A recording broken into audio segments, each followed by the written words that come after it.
Pope Francis shook JD Vance's hand and died a few hours later. I'm not saying there's a correlation, I'm just presenting it as fact.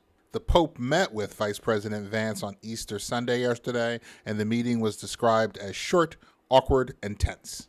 Only hours later, Pope Francis had died. This makes one of his final acts as Pope meeting with a cruel and heartless man who made an entire political career out of demonizing migrants and immigrants. I'll give you 3 things about it.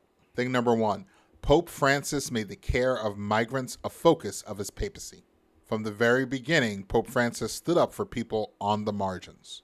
In 2013, in his first year as Pope, he visited the Italian island of Lampedusa, where he mourned the death of African migrants crossing the Mediterranean. He called the global indifference to their suffering a culture of comfort that desensitized people. Just last year, in 2024, he doubled down on that stance, calling the mistreatment of migrants a shipwreck of civilization. So when he looked JD Vance in the eye, he wasn't just shaking a hand. He was confronting a worldview that sees migrants not as humans, but of a problem that needs to be solved and removed. Thing number 2, Pope Francis was a vocal opponent of Trump and Vance's immigration policy. Let's not forget, back in 2016, Pope Francis said anyone who thinks only of building walls is not a Christian. That was a direct shot at Trump and this current administration's whole ideology.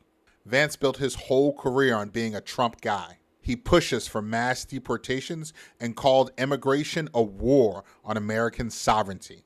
When he showed up at the Vatican, he wasn't visiting a friend. The Pope's decision to keep their meeting short and reroute Vance to a side gate wasn't just protocol, it was a statement. Thing number 3, Pope Francis leaves a legacy of caring for the most vulnerable. Whether it was washing the feet of prisoners, visiting refugee camps, or calling out the tyranny of unfettered capitalism, Pope Francis used his platform to center people most often pushed to the margins. He didn't always toe the Vatican line, but he was clear about his mission, a church of the poor and for the poor. This stood in stark contrast to people like Trump and Vance who cosplay Christian values. As always, if you like this kind of content, like, follow, and share, and go ahead and click the link in my bio and subscribe to my YouTube channel, Major League TV.